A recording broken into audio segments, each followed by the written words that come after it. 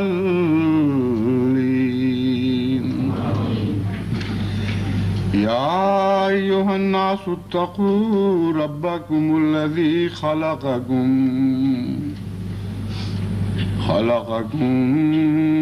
من نفس واحدة وخلق منها زوجها وبث منهما رجالا كثيرا ونساء. واتقوا الله الذي تساءلون به والأرحام إن الله كان عليكم رقیبا۔ اللہ تعالیٰ نے آج ایک دفعہ پھر ہمیں قادیان کے عظیم الشان عالمی جلسے میں شمولیت کی توفیق بخشی ہے۔ آج اس جلسے کی اختتامی تقریب ہے۔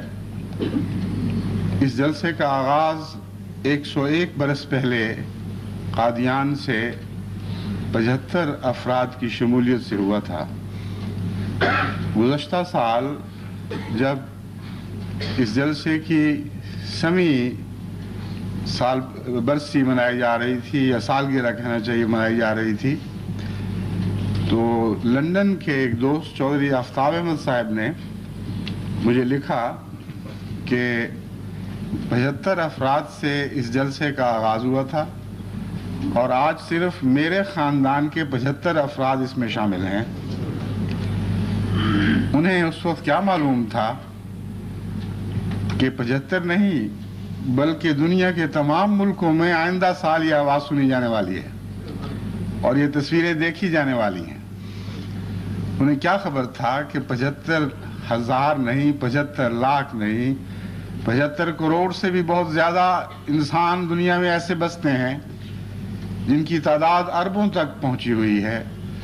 ان تک اللہ کے فضل سے یہ آواز پہنچ رہی ہے اور پہنچ سکتی ہے اگر وہ سننے کے کان رکھتے ہوں، اور یہ تصویریں دیکھی جا سکتی ہیں اگر وہ دیکھنے کی آنکھیں رکھتے ہوں۔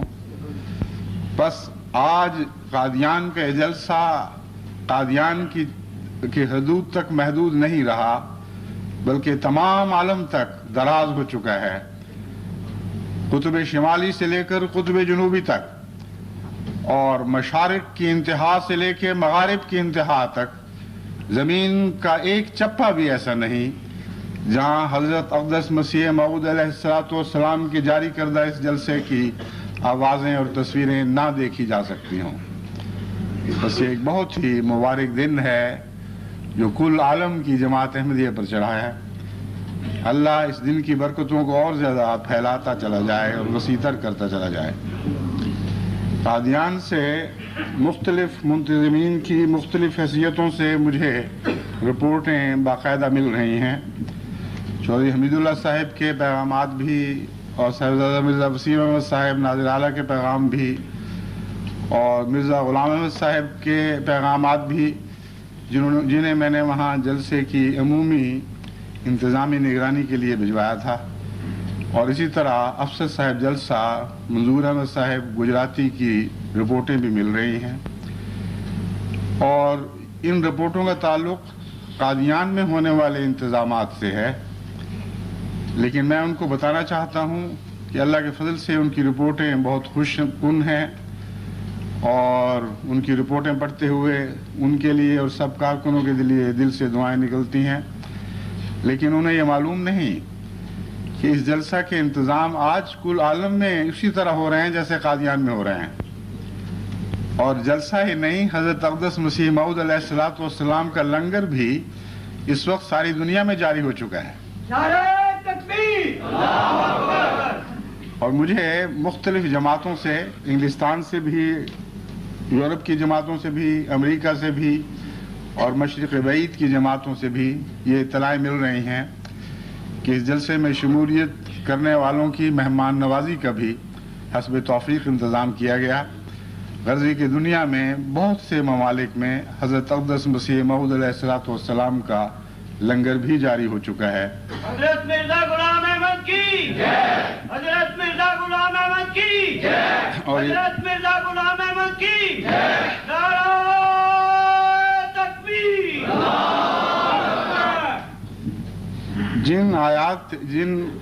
جس آیت کریمہ کی میں نے تلاوت کی تھی اس میں انسان کو بحیثیت انسان ایک عظیم الشان پیغام دیا گیا ہے اور متوجہ کیا گیا ہے کہ تم ایک ہی آبا و اجداد کی نسل ہو، ایک ہی آدم اور حوا کی کوکھ سے پیدا ہونے والے انسان ہو۔ یاد رکھو، اس اپنی انسانی حیثیت کو کبھی بھلا نہ دینا، اگر تم انسانی حیثیت کو بھلا کر انسانی رحمی تعلقات کو کاٹو گے تو اللہ تعالیٰ سے بھی اپنے تعلق کو منقطع کر لو گے۔ یہاں جن رحمی رشتوں کے حوالے سے اللہ سے دعائیں مانگنے کا ذکر ہے، یہ رحمی رشتے نہ کسی جغرافیہ کو جانتے ہیں، نہ کسی مذہب سے آشنا ہیں، رنگ و نسل کی تمیز سے یہ بالا اور ممتاز ہیں، یہ محض انسانی رشتے ہیں۔ اور حضرت اقدس محمد مصطفیٰ صلی اللہ علیہ وآلہ وسلم نے ہمیں نصیحت فرمائی کہ دیکھو اللہ کی صفت رحمانیت ماں کے پیٹ میں اس بچہ دانی کے ساتھ ایک تعلق رکھتی ہے جس میں انسان پیدا ہوتا ہے۔ اسی لیے ماں کے پیٹ میں بچہ دانی کو رحم نام دیا گیا۔ وہی رے اور ہے اور میم 3 حرفوں سے یہ نام بنا ہے، جن حرفوں سے اللہ کی رحمانیت کی بنیاد ڈالی گئی ہے۔ پس یاد رکھو، جو رحمی رشتوں کو منقطع کرے گا وہ اللہ کی رحمانیت سے بھی کاٹا جائے گا۔ بس آج دنیا کو سب سے زیادہ اس پیغام کی ضرورت ہے۔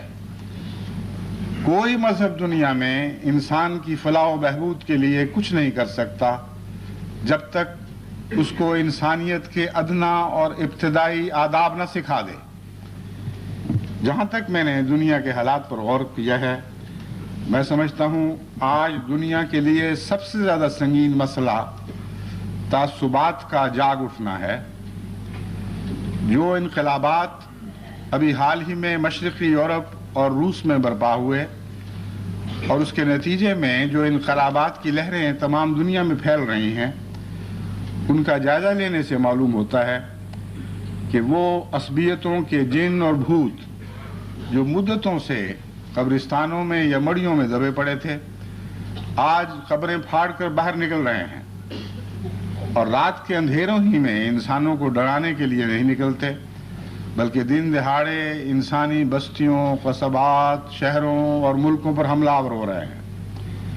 اور یہ وہ خطرات ہیں جو دن بدن بڑھتے چلے جا رہے ہیں، اور اگر انسان نے بحیثیت انسان ان کی روک تھام کی کوئی کوشش نہ کی تو معاملہ حد اختیار سے باہر نکل جائے گا، اور دوبارہ دنیا ایک ہولناک عالمی جنگ میں لازماً مبتلا ہو جائے گی۔ اس لیے میں آج اس قادیان کے عالمی جلسے سے تمام عالم کو یہ پیغام دیتا ہوں کہ قرآن کریم کی ہدایت کے مطابق، حضرت اقدس محمد مصطفیٰ صلی اللہ علیہ وآلہ وسلم کی پاک نصیحتوں کے مطابق اور دنیا کے تمام مذاہب کی بنیادی تعلیم کے مطابق، اگر تمہیں خدا سے کوئی تعلق ہے، اس کے بندوں سے لازماً تعلق رکھنا ہوگا، اور بین الاقوامی انسانی اقدار کی تعلیم دینی ہوگی جو مذہب اور جغرافیائی حدود سے بالا ہوں اور کل عالم کے انسانوں کو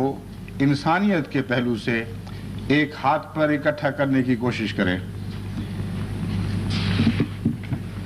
قرآن کریم کی جن آیات کی آپ کے سامنے تلاوت کی گئی ہے، ان میں بھی یہی پیغام تھا کہ دیکھو، کوئی قوم کسی دوسری قوم سے تمسخر نہ کرے، کوئی عورت کسی دوسری عورت کو طعنے نہ دے، کوئی بھائی کسی دوسرے بھائی کی غیبت نہ کرے۔ یہ وہ تمام ایسی بنیادی خرابیاں اور اخلاقی نقائص ہیں جو انسانیت کو کھا جاتی ہیں، اور ان برائیوں میں مبتلا انسان کی مثال ایسی ہے جیسے کوئی اپنے مردہ بھائی کا گوشت کھا جائے۔ بس اگر تم یہ پسند نہیں کرتے کہ اپنے مردہ بھائی کا گوشت نہ کھاؤ، تو یاد رکھو کہ اپنے زندہ بھائیوں کا گوشت کھانا چھوڑ دو۔ وہ جو تمہاری نظر سے اوجھل ہیں، اگر تم ان کے عزتوں پر دانت تیز کرتے ہو اور ان کے اموال کھانے کے لیے دن رات مچلتے اور تدبیریں سوچتے ہو، تو یاد رکھو یہ اس ویسی ہی مکروہ اور ذلیل اور خبیث بات ہے جیسے کوئی شخص اپنے مردہ بھائی کا گوشت کھا لے۔ بس حضرت رسول اکرم صلی اللہ علیہ وآلہ وسلم نے اسی قرآنی تعلیم کو پیش نظر رکھ کر مختلف مواقع پر مختلف نصائح فرمائیں، ان میں سب سے زیادہ عظیم اور عالمگیر نصیحت حجۃ الوداع کے موقع پر فرمائی گئی۔ وہ ایک ایسا عظیم الشان خطبہ ہے جو تمام دنیا کے لیے ایک امن کا چارٹر ہے۔ اس خطبے میں وسعت بھی ہے اور گہرائی بھی ہے اور عظمتیں اور رفتیں بھی ہیں۔ وہ ایک ایسا خطبہ ہے جس کی نظیر آج تک میں نے دنیا کے کسی خطبے میں نہیں دیکھی۔ اس میں سے محض ایک اقتباس آج میں آپ کے سامنے پڑھ کر سناتا ہوں۔ حضرت اقدس محمد مصطفیٰ صلی اللہ علیہ وآلہ وسلم نے اس عظیم آخری حج کے موقع پر جو خطبہ دیا اور بنی نوع انسان کو ایک نصیحت کر کے اپنی رسالت کی ذمہ داریوں سے عہدہ برا ہوئے، آپ نے فرمایا، اے لوگو، تمہارا رب ایک ہے۔ مسلمانوں کو مخاطب نہیں فرمایا، تمام بنی نوع انسان سے خطاب کیا۔ فرمایا، اے لوگو، تمہارا رب ایک ہے، تم ایک ہی باپ کی نسل ہو، اس لیے تم میں چھوٹے بڑے کی تقسیم قابل قبول نہیں ہے۔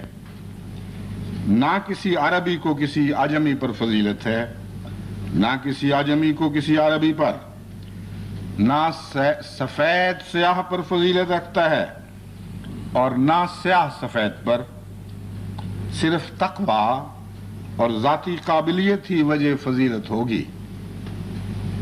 صرف تقوی اور ذاتی قابلیت ہی وجہ فضیلت ہوگی، اور اسلامی اقتدار میں رنگ و نسل کو کوئی امتیاز حاصل نہیں ہوگا۔ کیسا عظیم الشان عالمی نظام عدل کا، کیسے عظیم الشان عالمی نظام عدل کا اعلان فرمایا گیا، اور وہ مسلمان ممالک جو اسلامی حکومت دنیا میں قائم کرنے کے خواہاں ہیں، ان کو کیسی گہری اور دائمی پتے کی بات بتا دی گئی، جس سے ٹل جائیں تو عدل ٹل جاتا ہے، اور جب عدل ٹل جائے تو مذہب تو درکنار، انسانی اقدار کی بھی کوئی بات باقی نہیں رہتی۔ یہی وہ سنت نبوی تھی جس نے مدتوں تک عالم اسلام کو عدل پر قائم رکھا، اور وہ زمانے جب کہ مسلمان بگڑ چکے تھے، ایک لمبے عرصے تک ان بگڑے ہوئے زمانوں میں بھی اسلامی حکومتیں سب سے زیادہ اولیت عدل ہی کو دیتی رہیں، اور اسلامی شریعت کا بنیادی تصور ان کے نزدیک عدل تھا۔ حضرت اقدس محمد رسول اللہ صلی اللہ علیہ وآلہ وسلم نے اپنے پاک نمونوں میں اس بین الاقوامی عدل کے ایسی حسین اور درخشندہ مثالیں قائم فرمائیں کہ ان کے مطالعہ سے انسان کا ظاہر و باہر چمک اٹھتا ہے۔ لیکن وقت کی رعایت سے ایک دو باتیں میں آپ کے سامنے رکھتا ہوں۔ حضور اکرم صلی اللہ علیہ وآلہ وسلم کو انسانی قدروں کا پاس تھا۔ اب جانتے تھے کہ مذہب کی حقیقت یہ ہے کہ انسان کو شرف انسانی پر قائم کیا جائے اور انسان کی عزت کے راز بتائے جائیں، تب وہ اس لائق ہوگا کہ اپنے خدا کی عزت کو قائم کر سکے یا اپنے خدا کے شرف کے حضور جھک سکے۔ چھوٹی چھوٹی باتوں سے، عام روزمرہ کی باتوں سے حضرت اقدس محمد مصطفیٰ صلی اللہ علیہ وآلہ وسلم کے عالمی رجحانات اور انسانی تصورات کا پتہ چلتا ہے۔ آپ کے حضور کے زمانے میں سب سے زیادہ مخالفت آپ کی یہود نے کی، اور وہ جنگیں جو دوسرے عربوں سے لڑی گئیں اور مشرکوں سے لڑی گئیں، ان کے متعلق بھی محققین جانتے ہیں کہ ان کی بنیاد یہودی پروپیگنڈے پر تھی، جو جگہ جگہ اسلام کے خلاف آگ بھڑکاتے پھرتے تھے۔ ان کے شعراء بھی اور ان کے خطیب بھی اور ان کے رہنما اور لیڈر بھی بار بار حضرت محمد مصطفیٰ صلی اللہ علیہ وآلہ وسلم کے خلاف جنگ کے شعلے بھڑکاتے رہے اور بھڑکانے میں کامیاب ہوئے۔ ایک موقع پر حضرت صلی اللہ علیہ وآلہ وسلم اپنے صحابہ کے ساتھ ایک جگہ تشریف فرما تھے، تو ایک جنازہ گزرا، باقی صحابہ بیٹھے رہے، لیکن حضرت محمد مصطفیٰ صلی اللہ علیہ وآلہ وسلم اچانک اس جنازے کے احترام میں کھڑے ہو گئے۔ ایک صحابی نے عرض کیا، یا رسول اللہ، آپ کو علم نہیں کہ یہ یہودی کا جنازہ ہے؟ آپ نے فرمایا، کیا یہودی انسان نہیں ہوتے؟ حسن انسانیت۔ بس وہ قوم جس نے مذہبی اور سیاسی نفرتوں میں اپنی مخالفت کو انتہا تک پہنچا دیا تھا، اس قوم کی طرف بحیثیت انسان حضرت صلی اللہ علیہ وآلہ وسلم کی کیسی نظر تھی، اور اس قوم کے ایک مردہ کے لیے وہ سب زندوں میں سب سے زیادہ زندہ انسان احتراماً اٹھ کھڑا ہوتا ہے۔ یہ وہ بین الاقوامی اخوت کی اور محبت کی تعلیم ہے جو تمام بنی نوع انسان کو گہرے رحمی رشتوں میں ایک دفعہ پھر مضبوطی سے باندھ سکتی ہے۔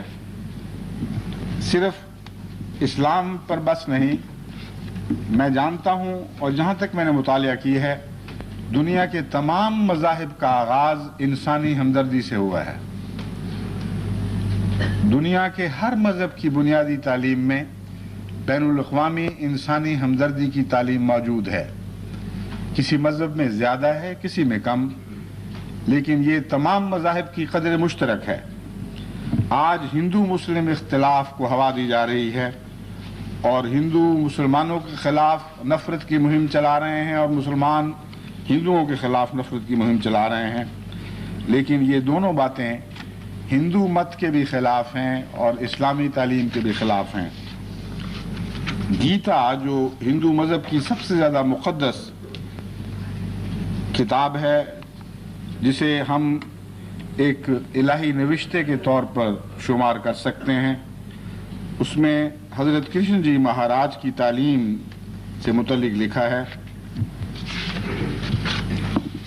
آپ نے فرمایا، اے ارجن، جو انسان تمام مخلوق عالم کو بغیر تفریق کے یکساں سمجھتا ہے،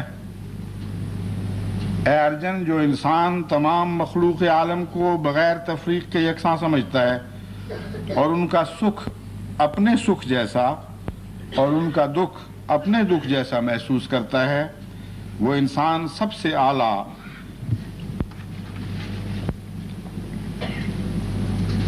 اعلیٰ عارف گنا جاتا ہے، یعنی سب سے زیادہ اللہ تعالیٰ کا عرفان اسی انسان کو حاصل ہوگا۔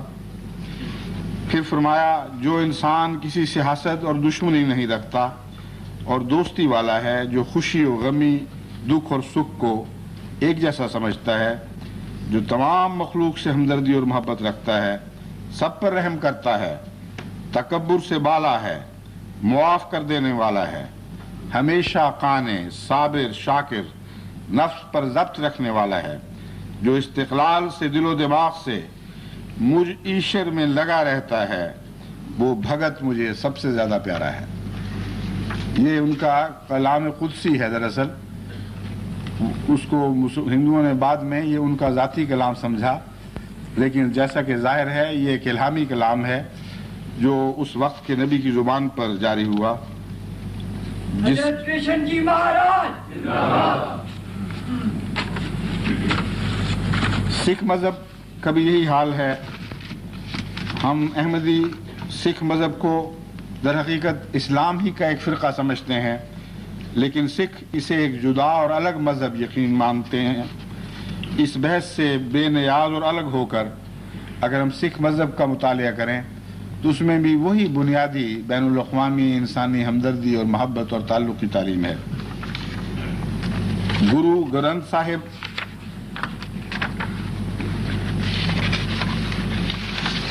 جو گرو گرنتھ ہمارے سامنے ہے ترجمہ والی، اس میں 1299 صفحے پر محلہ پنجم میں لکھا ہے، ہمارے عقیدے کے مطابق کوئی بیگانہ نہیں، سب اپنے ہیں اور نہ کوئی ہمارا دشمن ہے، سب سے ہمارا پیار اور محبت ہے۔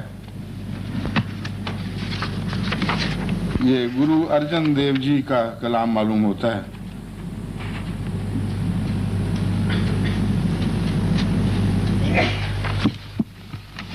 رہت نامہ بھائی نند لال جی میں ہے، خدا کی مخلوق کو دیکھ کر اسے دکھ نہ پہنچاؤ، جو شخص خدا کی مخلوق کو دکھ پہنچائے گا اسے خدا تعالیٰ کبھی معاف نہیں کرے گا۔ حضرت بابا گرو نانک صاحب کا بیان سانجھے کریجے گناہ کیری چھوڑ اوگن چلیے، یہ ایک بہت ہی عظیم الشان نصیحت ہے۔ ایک چھوٹے سے کلمے میں بہت گہری اور بہت وسیع بات فرما دی گئی ہے۔ فرماتے ہیں آپ کو چاہیے کہ دوسروں کی اچھی صفات کو مد نظر رکھا کریں اور اس بنا پر اتحاد کریں کہ دوسروں میں خوبیاں ہیں، ان کی برائیوں کی طرف نظر نہ ڈالا کریں۔ حضرت اقدس محمد رسول اللہ صلی اللہ علیہ وآلہ وسلم نے ایک موقع پر فرمایا کہ اگر خدا تعالیٰ انسان کی کمزوریوں پر نظر رکھتا تو اس کا اپنے کسی بندے سے کوئی تعلق قائم نہیں رہ سکتا تھا۔ اللہ تعالیٰ اپنے بندوں کی خوبیوں پر نظر رکھتا ہے اور اس پہلو سے خدا کے بندوں میں سے ہر ایک کے ساتھ خدا کا ایک تعلق ہے۔ کتنا عظیم الشان عارفانہ کلام ہے، اور وہ مضمون جو میں نے ابھی بیان کیا ہے وہ اپنے وسعتوں کی آخری حدوں کو چھو رہا ہے۔ اس میں یہ بیان فرمایا گیا ہے کہ اگر تم دوسروں کی برائیوں پر نظر رکھ کر تعلقات کاٹو گے تو یاد رکھو اللہ تعالیٰ سب سے زیادہ اس بات کا حق رکھتا ہے کہ اپنے بندوں کی برائیوں پر نظر رکھ کر ان سے تعلق کاٹ لے، اور کوئی انسان دنیا میں برائی سے پاک نہیں ہے، اس لیے کسی انسان سے خدا کا تعلق قائم نہ رہتا۔ لیکن ایک اور پیغام بھی یہاں حضرت صلی اللہ علیہ وآلہ وسلم نے دیا، اور اس پیغام میں بنی نوع انسان کے لیے ایک عظیم خوشخبری ہے کہ دنیا میں بد سے بدتر انسان میں بھی خدا کی صفات کا کوئی نہ کوئی نور ضرور چمک رہا ہوتا ہے، اور جس کو تم سب سے گندا سمجھتے ہو اس میں بھی کہیں نہ کہیں نیکی کا کوئی نشان زندہ ہے، تو اس نشان پر نظر کیا کرو۔ اگر ایسا کرو گے تو ساری دنیا میں ایک بھی انسان تمہیں اس لائق نظر نہیں آئے گا کہ تم اس سے تعلق کلیتاً منقطع کر لو۔ بس کیسی عظیم عالمی بھائی چارے کی ایک تعلیم ہے، اور میں سمجھتا ہوں اگر اسی تعلیم کو دنیا کے تمام ممالک اور سیاستدان اور مذہبی لوگ اپنا لیں تو آج ساری دنیا اللہ تعالیٰ کے فضل کے ساتھ امن کا گہوارہ بن جائے۔ گرو گوبند سنگھ جی نے بھی گرو تیغ بہادر کے بیٹے تھے، یہی تعلیم دی، اور اس کے بعد گرو اور فرمایا، یہ پڑھنا ذرا مشکل ہے، میں اس کا ترجمہ پڑھ دیتا ہوں، اس میں زیادہ حفاظت ہے میری، زیادہ محفوظ محسوس کرتا ہوں اپنے آپ کو۔ یہ 10 گرنتھ اکال استت میں لکھا ہے، دنیا میں فرقے اور عقیدے بے شمار ہیں، لیکن اصل مذہب سب کا انسانیت ہے، چاہے وہ سنیاسی ہو، ہندو ہو، ترک مسلمان ہو، رافضی امام یا صوفی ذات کا ہو، اس کے نام بے شمار ہیں لیکن وہ ایک ہی خدا ہے۔ ان بے شمار ناموں میں کوئی فرق نہیں۔ یہ غلط فہمی دور ہونی چاہیے کہ یہ اور ہیں، اپنے اپنے عقیدے کے مطابق یہ لوگ عبادت کرتے ہیں، یہ سب ایک ہیں، کوئی فرق نہیں۔ جیسے ایک خدا ہے، اس کی ایک ہی شکل ہے، ہر انسان وہ روشنی محسوس کرے جو خدا تعالیٰ میں ہے۔ گرو ارجن دیو جی نے فرمایا، کوئی بولے رام رام، کوئی خدائے، کوئی سیوے گو سائیں، کوئی الہے، کارن کرن کریم، کرپا دھار رحیم، کوئی نہاوے تیرت، کوئی حج جاوے۔ یعنی یہ تو عام فہم کلام ہے جس کے ترجمے کی ضرورت نہیں۔ حضرت اقدس مسیح موعود علیہ الصلوۃ والسلام نے، جنہیں اس زمانے میں حضرت اقدس محمد مصطفیٰ صلی اللہ علیہ وآلہ وسلم کی کامل غلامی کے نتیجے میں زمانے کا امام بنا دیا گیا، فرمایا، میری تو یہ حالت ہے کہ اگر کسی کو درد ہوتا ہو اور میں نماز میں مصروف ہوں، میرے کان میں اس کی آواز پہنچ جائے تو میں یہ چاہتا ہوں کہ نماز توڑ کر بھی اگر اس کو فائدہ پہنچا سکتا ہوں تو فائدہ پہنچاؤں، اور جہاں تک ممکن ہے اس سے ہمدردی کروں۔ اپنے تو درکنار میں تو یہ کہتا ہوں کہ غیروں اور ہندوؤں کے ساتھ بھی اعلیٰ اخلاق کا نمونہ دکھاؤ اور ان سے ہمدردی کرو۔ لا ابالی مزاج ہرگز نہیں ہونا چاہیے۔ پھر فرمایا بنی نوع انسان کے ساتھ ہمدردی میں میرا یہ مذہب ہے کہ جب تک دشمن کے لیے دعا نہ کی جاوے پورے طور پر سینہ صاف نہیں ہوتا۔ کتنے بدنصیب لوگ ہیں جو اپنوں کو بھی بددعائیں دیتے ہیں۔ حضرت مسیح موعود علیہ السلام کو اللہ تعالیٰ نے جو قلب شافی عطا فرمایا، آپ فرماتے ہیں قلب صافی بھی اور شافی بھی، آپ فرماتے ہیں بنی نوع انسان کے ساتھ ہمدردی میں میرا یہ مذہب ہے کہ جب تک دشمن کے لیے دعا نہ کی جاوے پورے طور پر سینہ صاف نہیں ہوتا۔ ادعونی استجب لکم میں اللہ تعالیٰ نے کوئی قید نہیں لگائی کہ دشمن کے لیے دعا کرو تو قبول نہیں کروں گا۔ کیسی پیاری تفسیر ہے۔ فرمایا جب اللہ نے کہا ادعونی استجب لکم، میرے حضور دعا کیا کرو میں قبول کروں گا، تو یہ قید نہیں لگائی کہ دشمن کے لیے دعا کرو گے تو قبول نہیں کروں گا۔ حضرت مرزا غلام احمد کی جے، حضرت مرزا غلام احمد کی جے۔ فرمایا بلکہ میرا تو یہ مذہب ہے کہ دشمن کے لیے دعا کرنا بھی سنت نبوی ہے۔ حضرت عمر رضی اللہ تعالی عنہ اسی سے مسلمان ہوئے۔ حضرت صلی اللہ علیہ وآلہ وسلم آپ کے لیے اکثر دعا کیا کرتے تھے، اس لیے بخل کے ساتھ ذاتی دشمنی نہیں کرنی چاہیے اور حقیقتاً موذی نہیں ہونا چاہیے۔ شکر کی بات ہے کہ ہمیں اپنا کوئی دشمن نظر نہیں آتا جس کے واسطے 2-3 مرتبہ دعا نہ کی ہو۔ جتنے بھی دشمن حضرت مسیح موعود علیہ السلام کی دشمنی میں حد سے بڑے ہوئے تھے وہ سارے اس پاک فیض میں شامل ہیں۔ فرمایا ایک بھی دشمن میں نظر دوڑاؤں تو دکھائی نہیں دیتا جس کے لیے میں نے زندگی میں کم از کم 2-3 بار دعا نہ کر لی ہو۔ پھر فرماتے ہیں ظاہر ہے کہ ہر ایک چیز اپنی نوع سے محبت کرتی ہے، یہاں تک کہ چونٹیاں بھی اگر کوئی خود غرضی حائل نہ ہو۔ بس جو شخص کہ خدا تعالیٰ کی طرف بلاتا ہے اس کا فرض ہے کہ سب سے زیادہ محبت کرے۔ سو میں نوع انسان سے سب سے زیادہ محبت کرتا ہوں۔ ہاں ان کی بدعملیوں اور ہر ایک قسم کے ظلم اور فسق اور بغاوت کا دشمن ہوں، کسی کی ذات کا دشمن نہیں۔ اس لیے وہ خزانہ جو مجھے ملا ہے، جو بہشت کے تمام خزانوں اور نعمتوں کی کنجی ہے، وہ جوش محبت سے نوع انسان کے سامنے پیش کرتا ہوں۔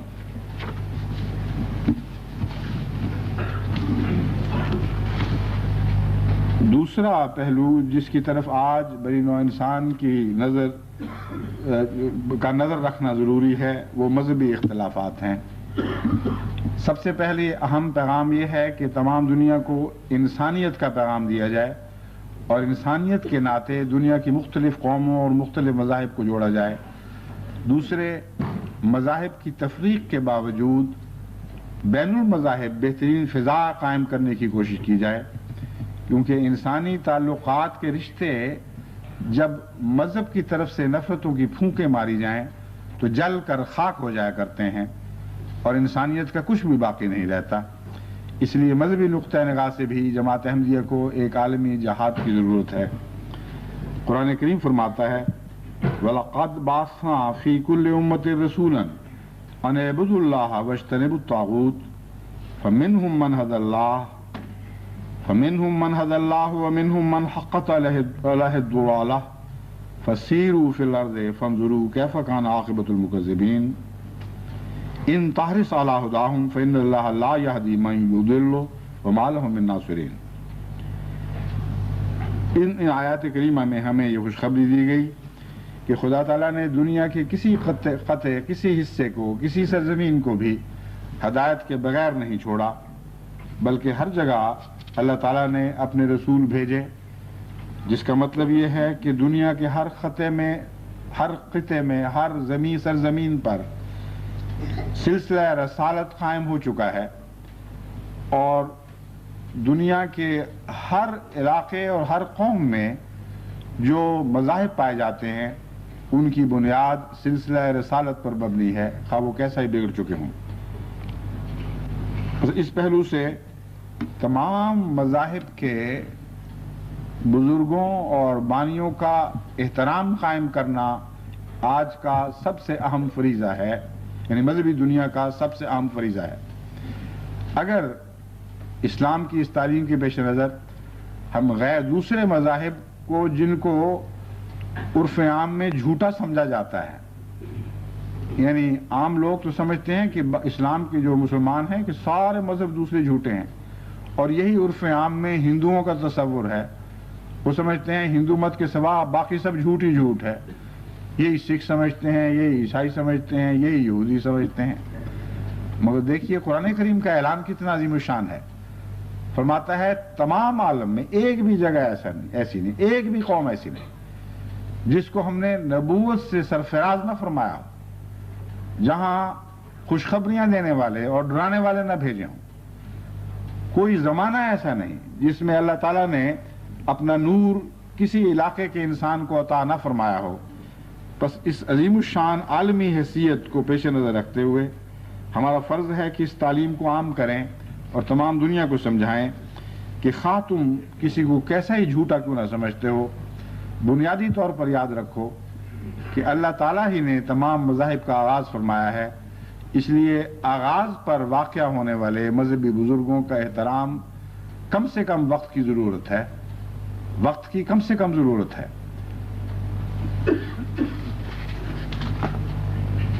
حضرت مسیح موعود علیہ الصلوۃ والسلام اسی اصول کا ذکر کرتے ہوئے فرماتے ہیں، یہ اصول نہایت صحیح اور نہایت مبارک اور باوجود اس کے کہ صلح کاری کی بنیاد ڈالنے والا ہے، اور باوجود اس کے صلح کاری کی بنیاد ڈالنے والا ہے کہ ہم ایسے تمام نبیوں کو سچے نبی قرار دیں۔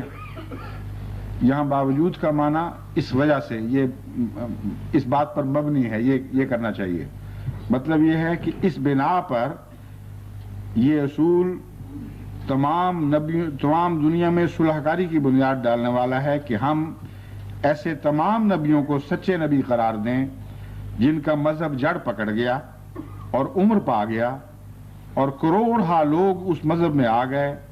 یہ اصول نہایت نیک اصول ہے، اور اگر اس اصل کی تمام دنیا پابند ہو جائے تو ہزاروں فساد اور توہین مذہب جو مخالف امن عامہ خلائق ہیں اٹھ جائیں۔ پھر فرمایا ہم اس بات کا اعلان کرنا اور اپنے اس اقرار کو تمام دنیا میں شائع کرنا اپنی ایک سعادت سمجھتے ہیں کہ حضرت موسیٰ علیہ السلام اور حضرت عیسیٰ علیہ السلام اور دوسرے نبی سب کے سب پاک اور بزرگ اور خدا کے برگزیدہ تھے۔ ایسا ہی خدا نے جن بزرگوں کے ذریعے سے پاک ہدایتیں آریہ ورت میں نازل کیں، اور نیز بعد میں آنے والے جو آریوں کے مقدس بزرگ تھے جیسا کہ راجا رام چندر اور کرشن، یہ سب کے سب مقدس لوگ تھے اور ان میں سے تھے جن پر خدا کا فضل ہوتا ہے۔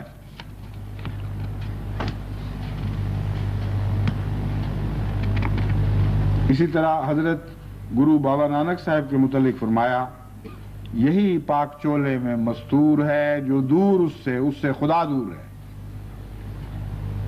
پھر فرماتے ہیں اے عزیزو، قدیم تجربہ اور بار بار کی آزمائش نے اس امر کو ثابت کر دیا ہے کہ مختلف قوموں کے نبیوں اور رسولوں کو توہین سے یاد کرنا اور ان کو گالیاں دینا ایک ایسی زہر ہے کہ نہ صرف انجام کار جسم کو ہلاک کرتی ہے بلکہ روح کو بھی ہلاک کر کے دین اور دنیا دونوں کو تباہ کرتی ہے۔ اور ہم لوگ دوسری قوموں کے نبیوں کی نسبت ہرگز بدزبانی نہیں کرتے، ہم وید کو بھی خدا کی طرف سے مانتے ہیں اور اس کے رشیوں کو بزرگ اور مقدس سمجھتے ہیں۔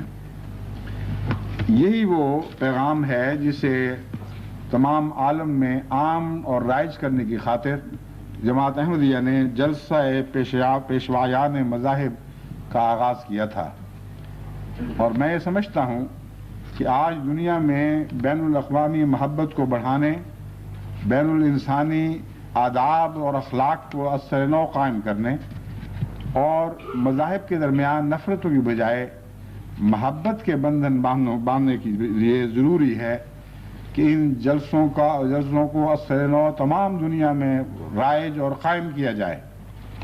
جب یہ جلسے ہندوستان میں شروع ہوئے تو اللہ تعالیٰ کے فضل سے اس کے بہت ہی اچھے نتائج ظاہر ہوئے۔ اب بھی جب دوبارہ جماعت احمدیہ نے ہندوستان میں ایسے جلسوں کا آغاز کیا تو خدا کے فضل سے بین المذاہب محبت پیدا کرنے میں انہوں نے اہم کردار ادا کیا۔ اس لیے ضروری ہے کہ ساری دنیا میں اثر نو ایسے جلسے رائج کیے جائیں، جن کی دو شکلیں میرے ذہن میں ہیں۔ اول یہ کہ مختلف مذاہب کے بزرگ اور علماء دوسرے مذاہب کے بانیوں اور مقدس بزرگوں کی تعریف کریں، اور جیسا کہ میں نے قرآنی اصل پیش کیا اور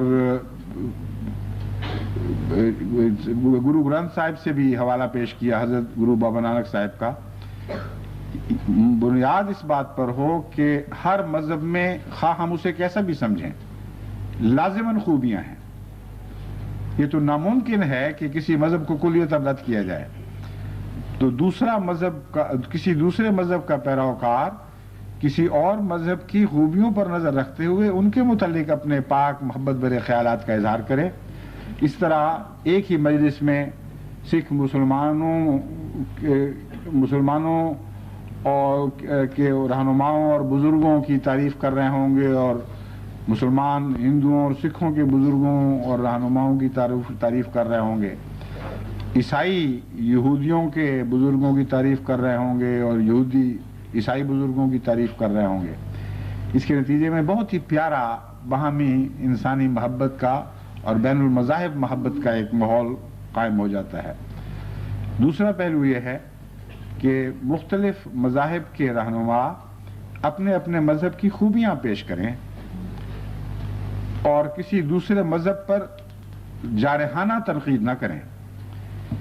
یہ پہلو بھی بہت ضروری ہے، کیونکہ جب یہ بات بار بار بیان کی جائے گی تو بنی نوع انسان کو یہ حقیقت معلوم ہوگی کہ ہر مذہب کی بنیاد بین الاقوامی اخلاق کے تصور پر مبنی ہے، اور بہت کم مذاہب ایسے ہیں جن کے اندر ایسی اخلاقی تعلیم ہے جو ایک انسان اور دوسرے انسان میں فرق کرتی ہے۔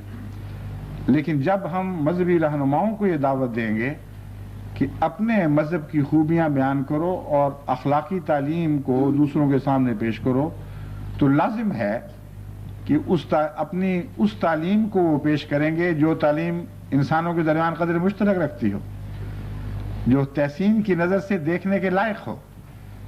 تو اس سے مذہب کا اصل مقصد یعنی انسان کو انسان بنانا اور اعلیٰ اخلاقی قدروں پر فائز کرنا بدرجہ اتم پورا ہو سکتا ہے، اور جب انسان بن جائے تب وہ باخدا بن سکتا ہے۔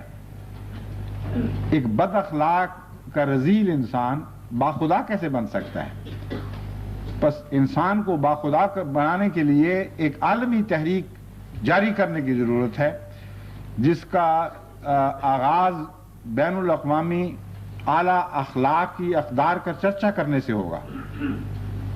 ایسے پلیٹ فارم جماعت احمدیہ کو ساری دنیا میں جگہ جگہ قائم کرنے چاہیے، جہاں ایک مذہب والے اپنے مذہب کی خوبیوں کا ذکر کریں، اور پھر جیسا کہ میں نے پہلے بیان کیا تھا، ایک مذہب والے دوسرے مذہب کے رہنماؤں ہی کہ نہیں، ان کے مذہب کی اخلاقی تعلیم کی خوبیوں کا بھی ذکر شروع کر دیں۔ اس طرح انشاءاللہ تعالی انسان کو اثر نو انسان بنانے کی عالمی مہم ترقی کرتی چلی جائے گی۔ حضرت محمد مصطفیٰ پیشوان مذاہب، پیشوان مذاہب۔ جماعت احمدیہ نے جب جیسے کہ میں نے بیان کیا ہے اس تحریک کو ہندوستان میں جاری کیا، تو وہاں جو رد عمل ظاہر ہوئے ان میں سے چند نمونے میں آپ کے سامنے رکھتا ہوں۔ اس سے علم ہوگا کہ خدا کے فضل سے یہ تحریک کتنی ٹھوس تدبیر ہے بین المذاہب محبت پیدا کرنے کے لیے۔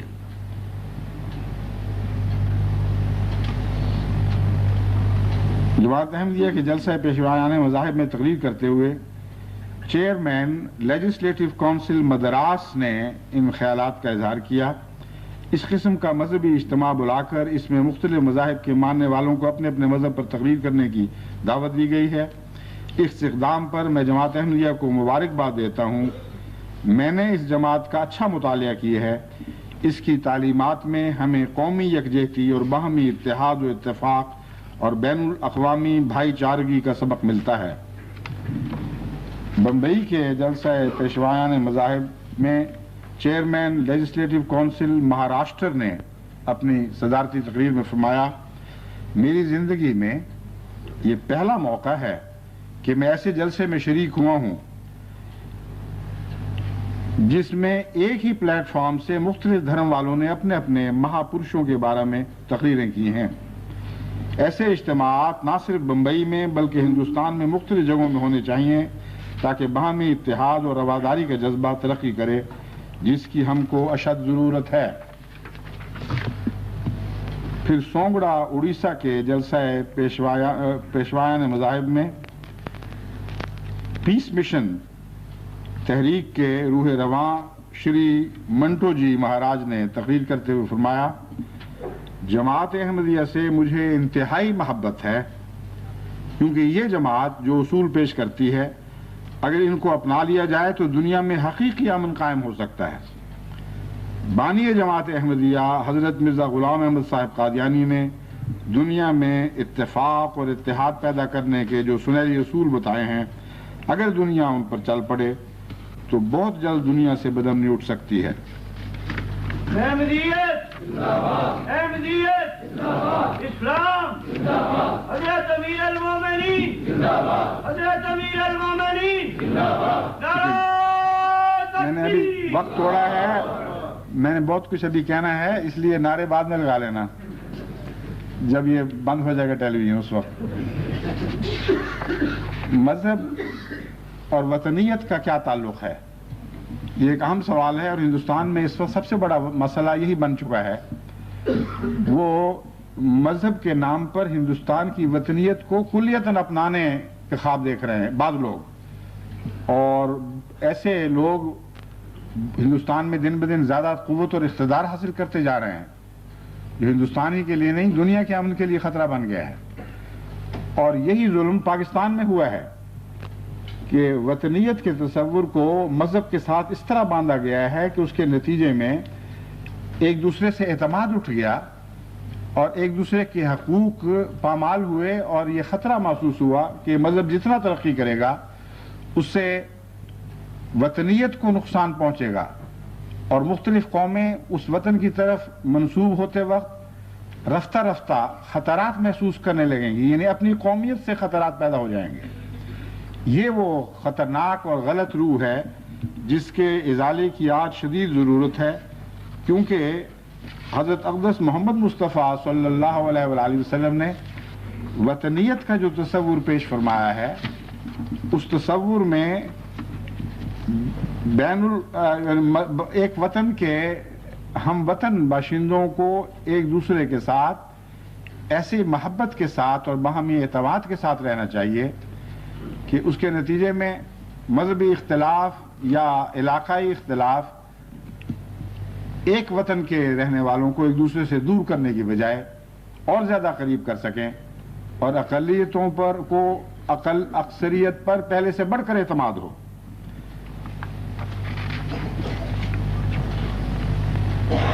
حضرت صلی اللہ علیہ وآلہ وسلم نے اس سلسلے میں جو تعلیمات دی ہیں وہ بہت وسیع اور تفصیلی ہیں۔ خلاصہ یہ ہے کہ جہاں وطنیت کا متعلق فرمایا وہاں یہ فرمایا حب الوطن من الایمان، وطن کی محبت بھی ایمان کا ایک حصہ ہے، لیکن اس کے ساتھ ہی یہ بھی فرمایا کہ ہر شخص ہر ماں آزاد بچے پیدا کرتی ہے اور تمہیں کسی دوسرے کو غلام بنانے کا حق نہیں۔ اس کے ساتھ یہ بھی فرمایا کہ ہر قوم کے اپنے حقوق ہیں، تمہیں کسی دوسری قوم کے حقوق پامال کرنے کی اجازت نہیں دی جائے گی، خواہ کیسا ہی مذہبی اختلاف کیوں نہ ہو، اور بحیثیت انسان کے انسانی حقوق میں سب برابر ہیں۔ یہی وہ تعلیم ہے جب مسلمانوں میں رائج ہوئی تو ایک مدت تک مسلمان بادشاہ اس تعلیم کا احترام کرتے رہے، اور اپنے فیصلوں میں ہمیشہ اس کو پیش نظر رکھا۔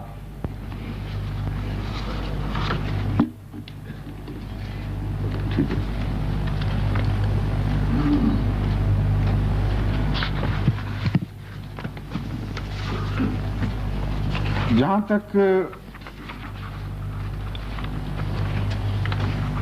مسلمان بادشاہوں کا تعلق ہے، ان میں سے میں ایک ایسے بادشاہ کی مثال پہلے آپ کے سامنے رکھتا ہوں جس کے متعلق بہت سی غلط فہمیاں ہندوستان میں اور پنجاب میں رائج ہیں، یعنی عالمگیر اورنگزیب عالمگیر۔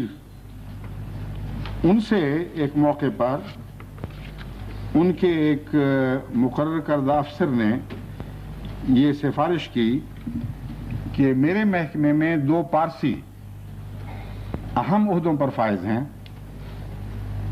اور ان کا ان عہدوں پر فائز ہونا ہمارے مفادات کے خلاف ہے، اس لیے اور یہ میرا کرنا نہیں، مجھ سے پہلے ہی وہ ان عہدوں پر فائز ہو چکے تھے۔ یہ ایسی مثال ہے جیسے آج کل پاکستان میں احمدیوں کے متعلق عرضداشتیں پیش کی جاتی ہیں کہ فلاں اہم عہدے پر فلاں سینسٹیو پوسٹ پر ایک احمدی فائز ہے اور یہ اسلام اور وطنیت کی روح کے خلاف ہے۔ چنانچہ اس افسر نے لکھا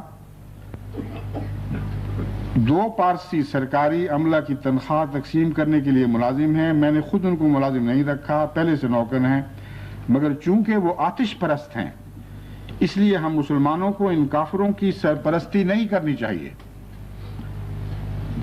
عام اختلاف مذہبی نہیں تھا، وہ آتش پرست تھے، جو کچھ پہلے ہو چکا وہ ہو چکا۔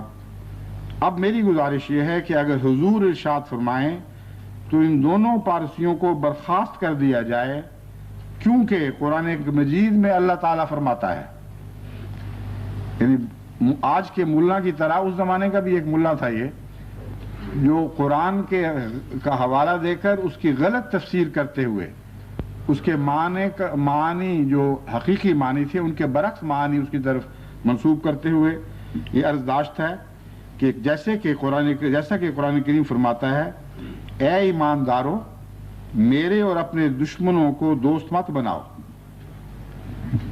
جب یہ درخواست بارگاہ سلطانی میں پہنچی تو عالمگیر نے اس کا جواب لکھا کہ تمہاری عرضداشت پڑھی، واضح ہو کہ کسی مجوسی یا ہندو ملازم کو اس وجہ سے برخاست نہیں کیا جا سکتا کہ وہ مسلمان نہیں ہے۔ قرآن کریم کی جو آیت تم نے اپنی عرضی میں لکھی ہے اس سے ہرگز یہ ثابت نہیں ہوتا کہ غیر مسلم سے قطعاً کسی قسم کا تعلق رکھنا نہیں چاہیے۔ تم نے ادھوری آیت لکھی ہے، پوری آیت یوں ہے، اے مومنین جن لوگوں نے خدا کی آیات کا انکار کیا اور جو رسول کو اور تمہیں محض اس لیے تمہارے وطن سے نکالتے ہیں کہ تم اللہ پر ایمان لائے جو تمہارا رب ہے، تم ایسے کافروں سے دوستی نہ کرو۔ کیسا عظیم الشان عدل پر مبنی روشن دماغ فیصلہ تھا، روشن ضمیر فیصلہ تھا۔ افسوس کہ آج یہ روشنی دنیا سے زائل ہوتی چلی جا رہی ہے۔ اس سے پہلے زمانے میں ایک موقع کی ایک عظیم تاریخی گواہی میں آپ کے سامنے رکھتا ہوں۔ ایک بار رومیوں کے زبردست دباؤ کی وجہ سے اسلامی لشکر حمص سے پیچھے ہٹنے پر مجبور ہو گیا۔ مسلمانوں نے اس علاقے سے وصول شدہ سارا خراج وہاں کے لوگوں کو یہ کہتے ہوئے واپس کر دیا کہ ہم تمہاری حفاظت اور اس علاقے کے امن و امان کو برقرار رکھنے کی شرط پر یہ رقم وصول کرتے رہے ہیں۔ اب ہم یہ علاقہ چھوڑ رہے ہیں، اس پوزیشن میں نہیں کہ تمہاری حفاظت کر سکیں، اس لیے اب اس خراج پر ہمارا کوئی حق نہیں۔ اور پہلے سے وصول شدہ خراج ان غیر مسلموں کو واپس کیا۔ اس پر اہل حمص نے جو جواب دیا اسے تاریخ کے اوراق نے سنہری حروف میں ہمیشہ کے لیے محفوظ کر دیا ہے۔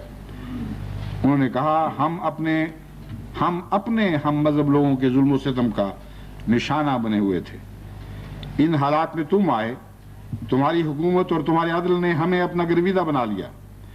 اب ہم تمہارے مقرر کردہ گورنر کے ساتھ مل کر اپنے ہم مذہب ہرکل کے لشکر سے لڑیں گے اور ہمیں مار کر ہی وہ آگے بڑھ سکے گا اور تم تک پہنچ سکے گا.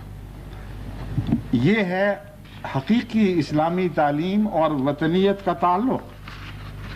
آج اگر پاکستان اور ہندوستان اس سے سبق سیکھیں اور وہ واقعتاً چاہتے ہوں کہ ان کے ملک کے سارے باشندے بلا اختلاف مذہب اپنی اپنی حکومتوں اور اپنے اپنے وطنوں کے وفادار بن جائیں اور کامل وفاداری کے نمونے دکھائیں، تو یہ ممکن نہیں ہے جب تک کہ قرآنی تعلیم اور محمد مصطفیٰ صلی اللہ علیہ وآلہ وسلم اور آپ کے خلفاء اور آپ کے بعد میں آنے والے غلاموں کی اسوہ حسنہ پر نہ چلیں.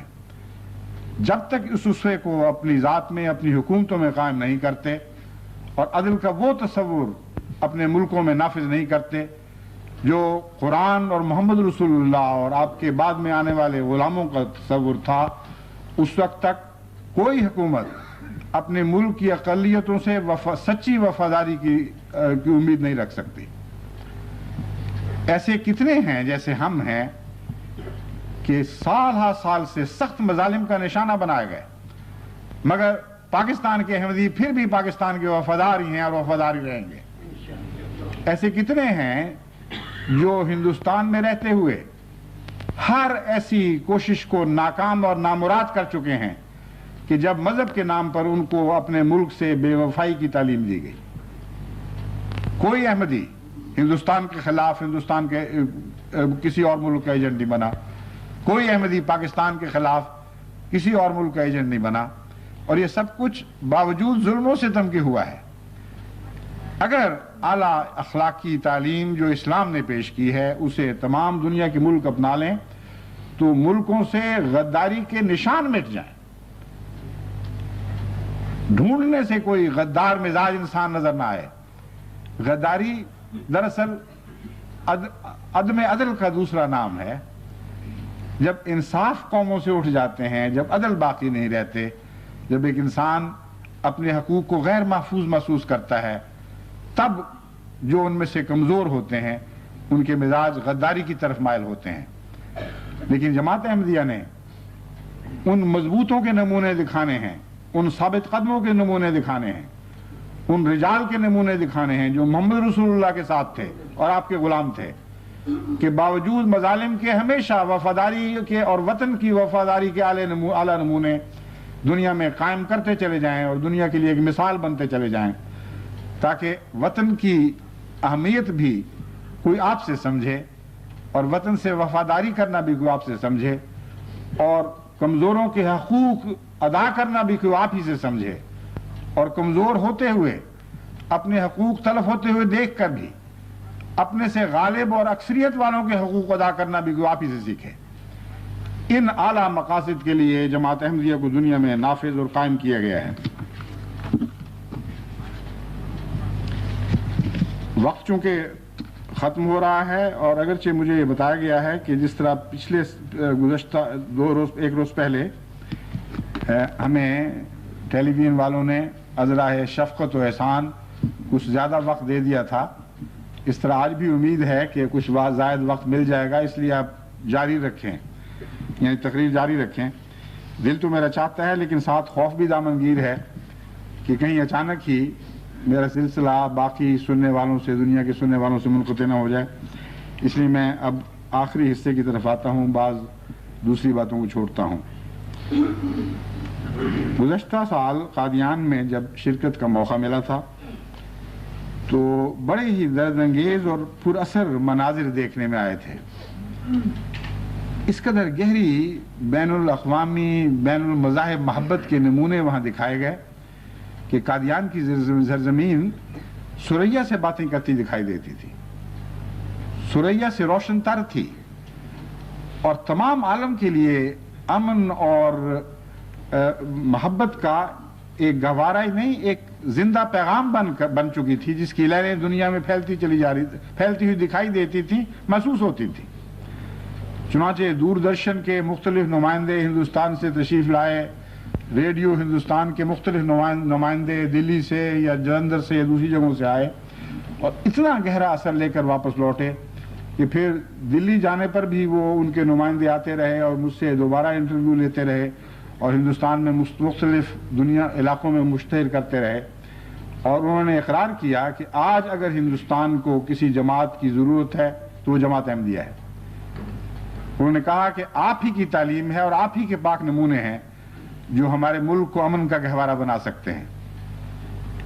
اس وقت کی باتیں کرتے ہوئے، اس وقت کے ذکر کرتے ہوئے، ان یادوں سے متاثر ہو کر پاکستان سے بعض ایسے دوستوں نے خطوط لکھے جو اس جلسے میں شریک تھے، اب بھی آج بھی شریک ہیں۔ ایک صاحب نے لکھا کہ قادیان کے جلسہ سالانہ میں آپ کی الوداعی تقریر بڑی اثر انگیز تھی، سکھ لوگ اس سے بڑے متاثر نظر آتے تھے۔ ان کے بقول ہم تو اسلام کی اس تعلیم سے آگاہ ہی نہ تھے، کاش جماعت احمدیہ آغاز اسلام سے ہی وجود میں آئی ہوتی۔ اب یہ بات جو ہے یہ بہت گہری بات ہو گئی ہے، ایسی حقیقت بیان ہوئی ہے جو اس معصوم انسان کو پتہ نہیں، لیکن دل سے ایک گہری سچائی کی آواز اٹھی ہے۔ خدا کی قسم جماعت احمدیہ آغاز اسلام ہی سے وجود میں آئی تھی، اور اسلام اور احمدیت دو چیزوں کے نام ہی نہیں ہیں۔ کاش یہ خط لکھنے والے اپنے اس سکھ دوست کو بتاتے کہ مبارک ہو، میں تمہارا منہ میٹھا کر رہا ہوں، تم کیسی پیاری بات کر گئے ہو۔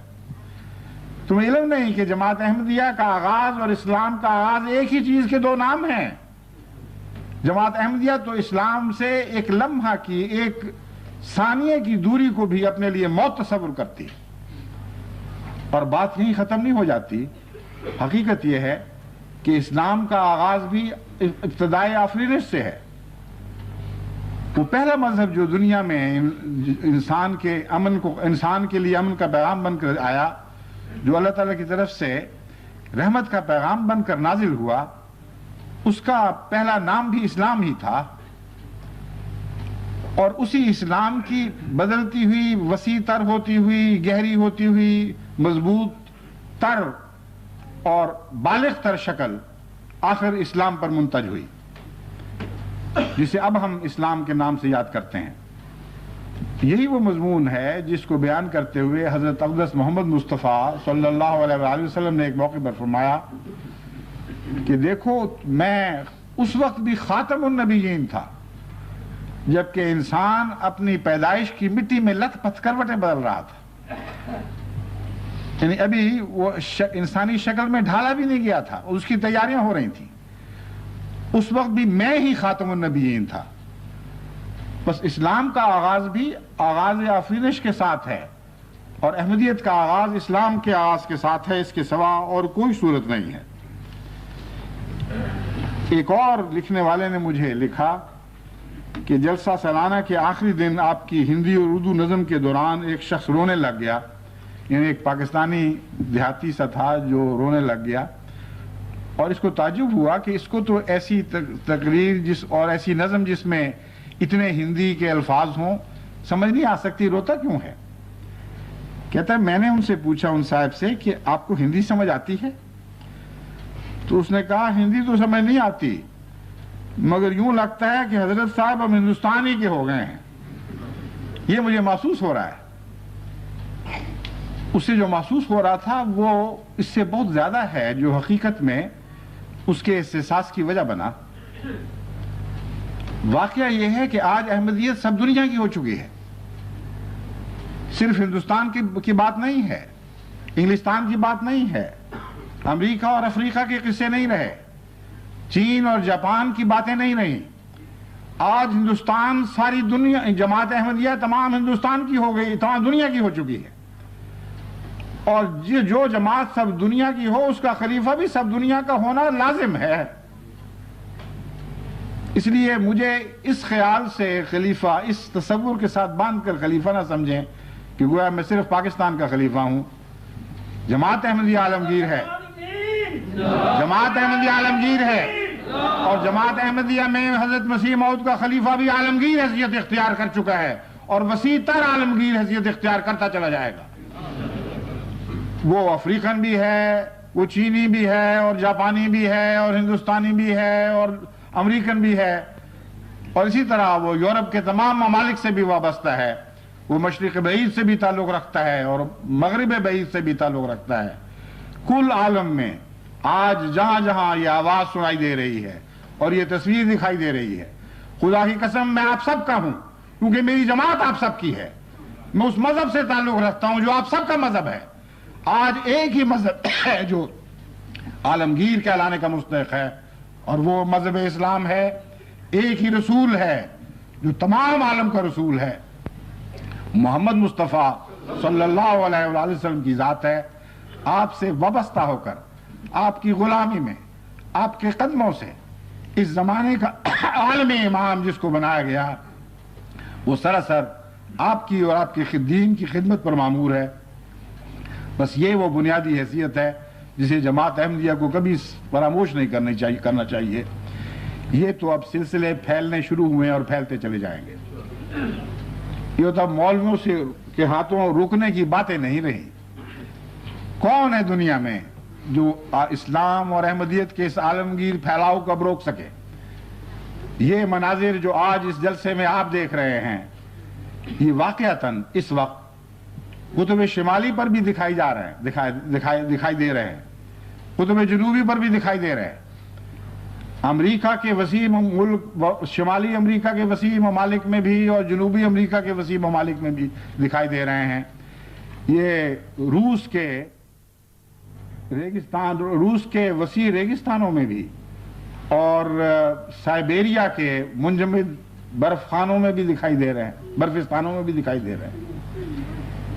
افریقہ کے ان جنگلوں میں بھی دکھائی دے رہے ہیں جن میں روشن ضمیر انسان بستے ہیں، لیکن ان جنگلوں کو کالے جنگل اور اس ملک کو، اس خطے کو سیاہ خطہ کہا جاتا ہے۔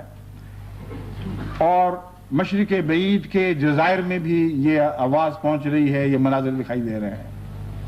اللہ کی تقدیر ہے، اور اس غرض سے خدا تعالیٰ نے آج آپ کو قائم کیا ہے، اور اس غرض سے آپ کے قدموں پر یہ آج کی نئی ایجادات ڈال دی گئی ہیں کہ ان سے فائدہ اٹھائیں اور سر بلند ہو کر اس یقین کے ساتھ دنیا میں پھیلتے چلے جائیں، زمین کے کناروں تک پہنچیں کہ کوئی نہیں ہے جو آپ کو قید کر سکے اور آپ کے پاؤں پہ زنجیریں باندھ سکے، آپ کے ہاتھوں میں ہتھکڑیاں ڈال سکے اور آپ کے پاؤں میں بیڑیاں پہنا سکے۔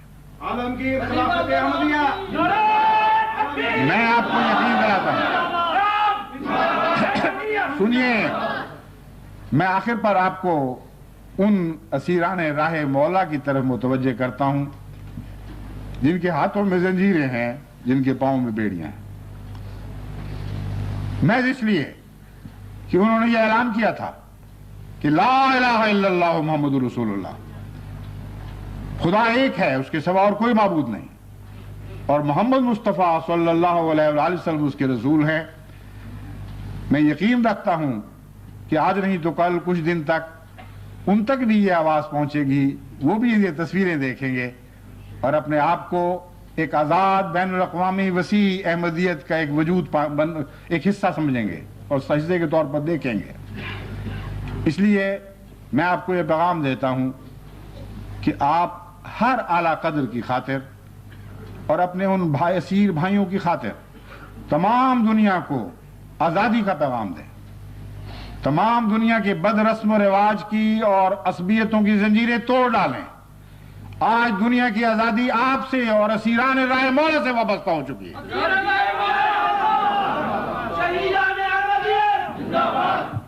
آئیے اب ہم دعا کر لیتے ہیں۔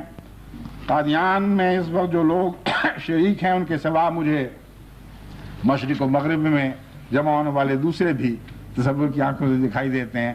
کبھی میں کینیڈا پہ نظر ڈالتا ہوں، کبھی امریکہ میں اکٹھے ہوئے لوگوں کو جو کہیں آدھی رات کو، کہیں صبح نماز کے وقت اکٹھے ہوئے ہیں، کہیں رات کے وقت جاپان میں اکٹھے ہونے والوں پر نظر پڑتی ہے۔ پاکستان کے دیہاتی علاقوں میں مشرق سے مغرب تک اور شمال سے جنوب تک دیکھتا ہوں۔ پشاور میں کئی جگہ لوگ بیٹھے ہوئے اس وقت سن رہے ہیں اور ایک دوسرے کو محبت اور پیار کی اور فخر کی نظروں سے دیکھ رہے ہیں کہ دیکھو ہم کیسی جماعت کے فرد ہیں، کیسی آزاد جماعت ہے، کیسی آزادی کی روح کی محافظ جماعت ہے، کیسی دنیا کی خدمتگار جماعت ہے۔ محمد مصطفیٰ کے ان غلاموں کو دیکھو، کاش یہ غلامی، یہ محمد مصطفیٰ کی غلامی تمام دنیا کے لیے آزادی کی ضمانت بن جائے۔ اس آخری امید کے ساتھ، اس امید کے اظہار کے ساتھ میں آپ سب کو اس دنیا کی عالمی دعا میں شمولیت کی دعوت دیتا ہوں، لیکن اس سے پہلے صاحبزادہ مرزا وسیم احمد صاحب کا یہ پیغام پڑھ کر سنا دیتا ہوں۔ ان کا بھی یہ پیغام ملا ہے کہ آخری دن کے جلسے کی کارروائی خوشگوار موسم اور خوشگوار ماحول میں کامیابی کے ساتھ اختتام کو پہنچ رہی ہے۔ جلسے میں شریک تقریباً 10,000 مرد و خواتین بشمول غیر مسلم افراد حضور کے اختتامی خطاب سے لطف اندوز ہو رہے ہیں اور حضور کی شبیہ مبارک دیکھنے کی سعادت پا رہے ہیں۔ حضور کے دور میں جو یہ نادر اور تاریخی مشاہدہ ہوا ہے، اس کے لیے ہم ادب اور دلی محبت کے ساتھ مبارکباد عرض کرتے ہیں۔ بس یہ مبارکباد کا پیغام تمام دنیا کی عالمی جماعتوں کو میں اس وقت اسی لہجے پہنچاتا ہوں۔ اللہ ہمیں آگے سے آگے پہلے سے بہت زیادہ بڑھ کر بلند تر اور روشن تر کامیابیاں عطا کرتا چلا جائے، مگر ان کامیابیوں کی ضمانت ہماری انکساری میں ہے، ہمارے عجز میں ہے، اس بات میں ہے کہ محمد مصطفیٰ کے قدموں سے اپنا ہاتھ کبھی الگ نہ ہونے دیں، ان قدموں سے وابستہ رہیں اور سر اللہ کے حضور سجدہ ریز رہیں، روح خدا کی عبادت کریں، دل محمد مصطفیٰ اور اللہ کے عشق میں سرشار رہیں۔ یہی ہماری زندگی کا راز ہے اور یہی تمام دنیا کی زندگی کا راز ہے۔ آئیے اب دعا کر لیتے ہیں۔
آمین۔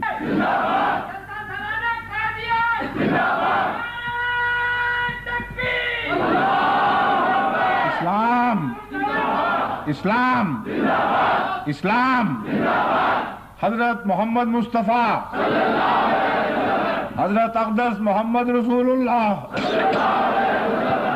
سیدنا و مولانا حضرت اقدس محمد رسول اللہ، احمدیت، اسلام، قادیان دارالامان، حضرت مرزا غلام احمد کی، حضرت مرزا غلام احمد کی، حضرت مرزا غلام احمد کی۔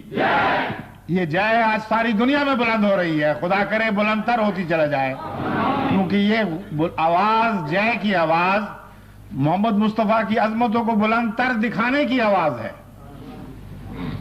حضرت مسیح موعود کا اپنا مقام محمد رسول اللہ کے قدموں میں واقع ہے۔ بس یاد رکھیں اور کبھی اس بات کو نہ بھولیں کہ یہ سر جتنا بلند ہوگا، محمد مصطفیٰ کے قدم اتنا ہی بلند تر مقامات پر فائز ہوتے چلے جائیں گے۔ اللہ ہمیشہ ایسا ہی کرتا چلا جائے، ایسے ہی نظارے ہمیں دکھائے۔